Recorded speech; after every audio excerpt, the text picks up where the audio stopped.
Hi, everybody. Welcome to Noticeably Invisible. My name is Dave Lazat. I'm your host, and I'm joined with a very special guest who I'm actually just getting to know. And it's very exciting because she is a wonderful person, and I'm learning so much and we're having such great conversation. This is Lydia. And Lydia, I'm going to ask you, please introduce yourself to our audience. Hello, my name is Lydia Dubois, and I'm 30 years old, and I'm currently in SLA, which is shared living arrangements, and it's like living with somebody to help you accomplish your goals, like and stuff. Okay. So for shared living, is that something that, well, like, are these people that you knew? Are they family members, friends? Well, the woman who I live with is actually a lady that my mom used to work with. Oh, So she put me with her to live with her since my mom wanted me to become an adult and learning myself how to be independent and stuff. how long have you been in shared living? I have been in shared living for 7 years. 7 years. Yes. Wow. So do you like it? Yes. Yeah. What's your like favorite part about the shared living experience? To be more independent. Yeah. Even so, did you live with your mom prior, before you were living in shared living? Yes. Yeah. And living with this individual, are there any challenges that you face in the shared living? The challenges I face is normal, but I just really got to know her and stuff. I and she lives and she has helped me a lot to accomplish my goals Okay. of what I want to do for a living. Yeah. So my understanding of shared living is you go to live with someone, Yes. and the goal is not for them to act like your parents No, or they're yeah, not your parents it's at all. it's almost like you're living with roommates who are Yes. just a little bit more supportive than Yes. your casual roommates, right? Yep. So they might help you with certain things that you struggle with, Yep. or arrange for certain things if you Yes. need help, like with doctor's appointments Yep. or transportation and stuff like that. Actually, how did you get here today? I took the ride bus. Okay, so how do you usually arrange that? Sometimes I just give Mark a call and he helped me arrange them All for right. me. So you have somebody that helps you coordinate that and you're able to get your transportation. Yep. So you can be as independent as you need to be. Mm-hmm. Where do you take the ride bus to other than to From meet me home today? to here. Yeah. Do you take it to other places as well? I I do sometimes when I need to go to the perspectives office in North Kingstown. Like if I used to be in a tech group, Mhm. so I used to take the ride bus from there. You were in a tech group before? Yes, What was that like? it's really fun. I get to make my own video. I wish I have my iPad with me, but I just don't have it right Oh, now. what kind of videos would you make? I made a video called about myself, getting to know me Mhm. myself, and it helps with staff and other people to get to know me. Wait, so you made a video to Um, help train people on how to work with you. yes. That's so cool. Whose idea was that? Was that your idea? No, I was in a group called Perspectives, Yeah. um, and we and we talked about making a video of on an iPad. So I used to work for Perspectives, Cool.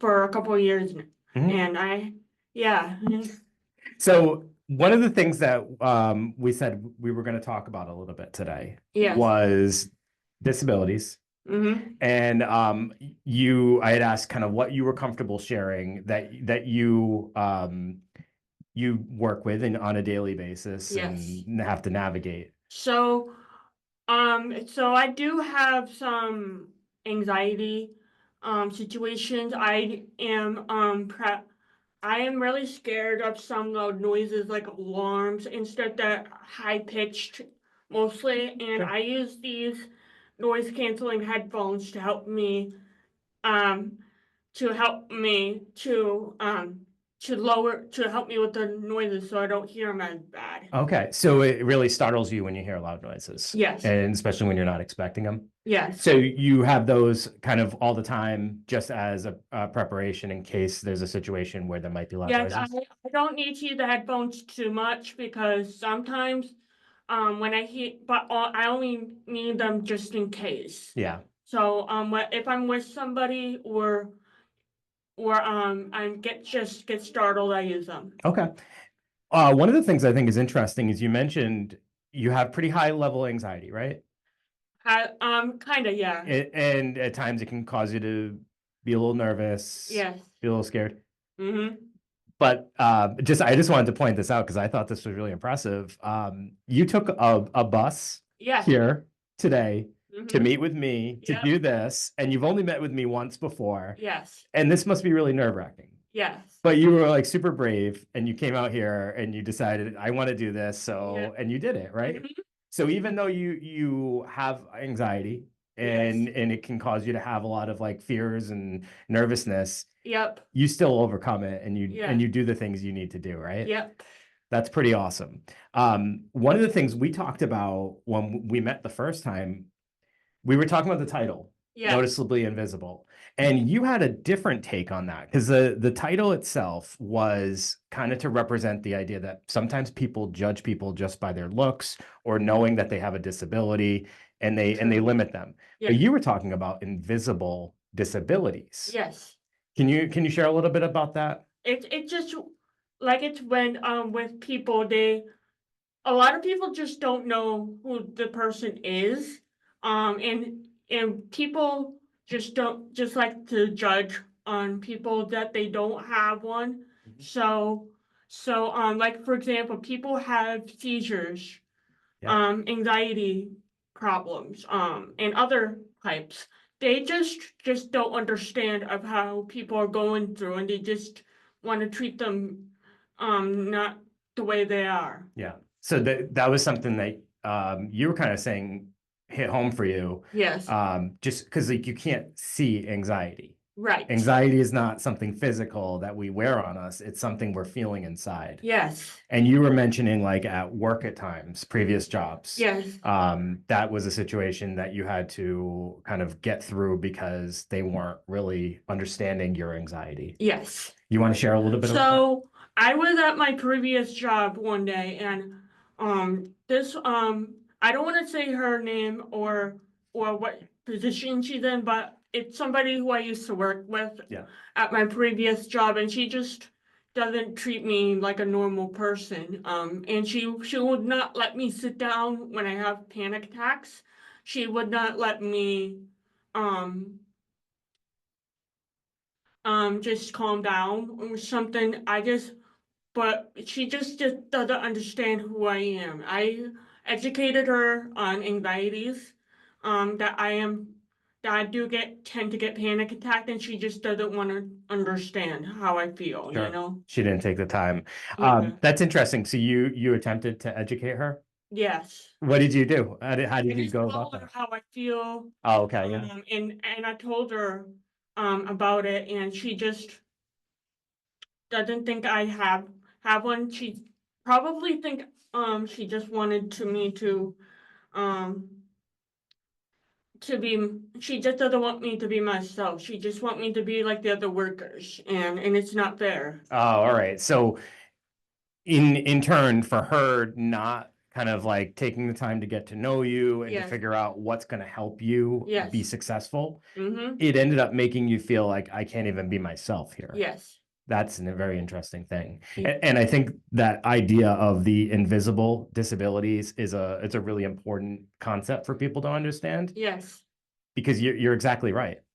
Seizures, anxiety, depression, these are things that are all internal and Yes. on the inside. Yeah, they're on the inside. You can't even see them, and a lot of people just don't see that. Yeah.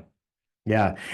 The whole point of this podcast is to get people to take time and understand like there's so much more to get to know about people. Yep. And it really does limit all of us if we just assume things about people without actually getting to talk to them. True. Here's I wanted you to share like some great things that you do that people wouldn't just know by looking at you?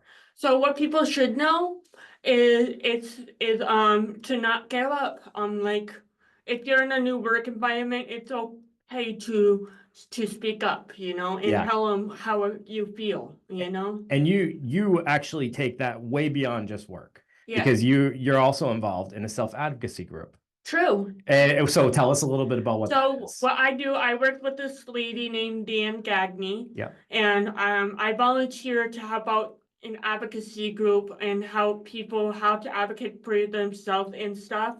And it's really a good idea. And I give people a lot of tips and tricks of how to advocate. And when we say advocate, what exactly do you mean when you say that? So it's like standing up for yourself, and doing stuff, like disability etiquette, like knowing how to vote, learning how to be independent, and a lot more stuff goes with that, and bullying, cyberbullying. Oh, okay. And speaking of knowing how to vote, you just did a group on that Yes. recently, right? Mm-hmm. Which is super important, right? Right. Everybody has the right to vote, Yes. and it can be really anxiety producing if you don't know how to do it. True. So that group is something that I think it's so important, and I'm so thankful that you and Deanne do that group, because I think that's so important for the individuals Yep. who are part of it. Mm-hmm. You also have a really cool hobby. You were going to bring an example, but you didn't have a chance. But No. tell us a little bit about that. I think So it's cool. it's called diamond art or diamond painting, whatever you call it. It's just like painting by number, but you use little like gems or beads, whatever you call them, or drills, and you stick them with a pen, and you put it on a sticky canvas of a letter, number, or symbol where they belong. Yeah. Why do you like doing that?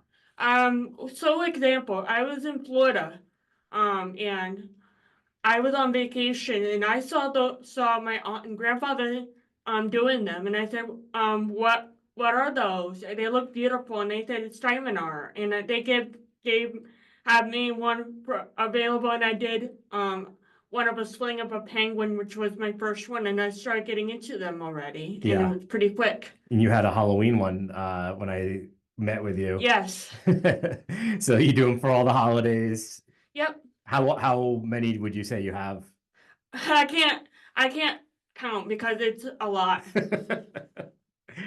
Why do you think hobbies are important? Hobbies are very important to get to know yourself of what you love to do. Oh, yeah. I think that's a really good answer right there. Yes. Does it also help with anxiety, do you think? Yes, it does. It's Yeah. very calming. It's calming. Yes. And so, anxiety for people who aren't like super familiar is based in future thinking, right? Yes. It's always thinking about worst case, like what could happen, and it's usually worst case scenario. Yes. Right. Right. So when you're doing your diamond art, guess what you're not thinking about? You're not thinking about the future. You're not thinking about all those fears that you have. You're thinking about the diamond art. Yes. So that's why it's so helpful. Yes. It keeps you in the present moment versus thinking about like all the bad things that could happen in life. Yes. Yeah. So we have that, and I think that's great. Do you have any other hobbies? I love tech. I like to help to be in when I used to be in perspective, I enjoyed it a lot. I also I just really like to hang out with my friends a lot too. Yeah. And program. Yeah. You were out bowling. Yes. When I talked to you. That's something another you do. hobby I really love. I love bowling. Yeah. So you go pretty regularly? I go every Friday. Every Friday. Are you good? Yes. Would you challenge anybody? I would, but I just only do it for fun. Yeah. What else do you and your friends like to do when you get together?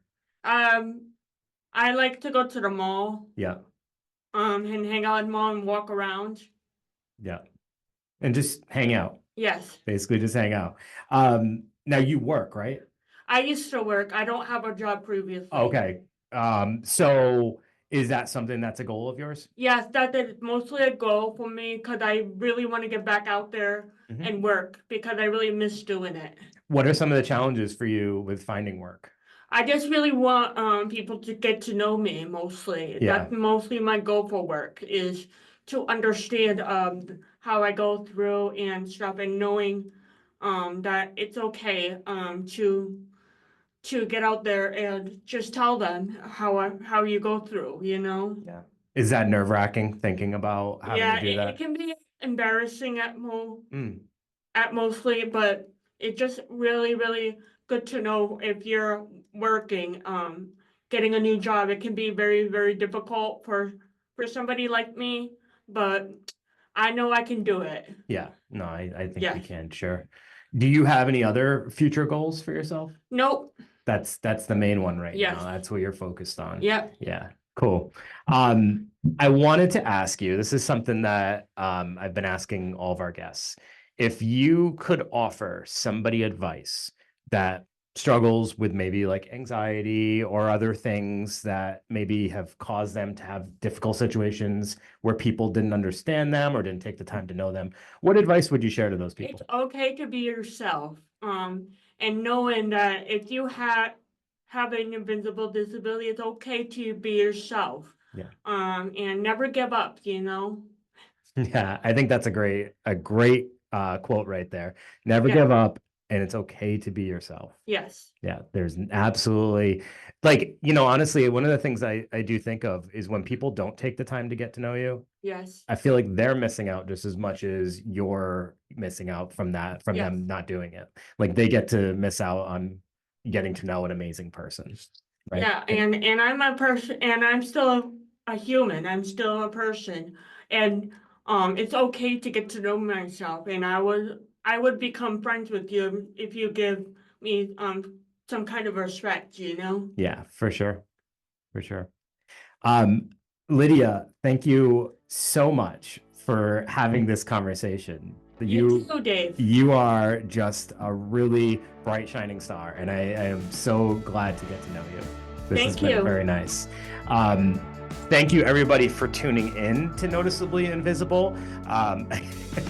Again, I'm Dave. This is Lydia, and it was a pleasure having this conversation. We will see you next time with another wonderful guest. Everybody, have a great day. Bye, guys.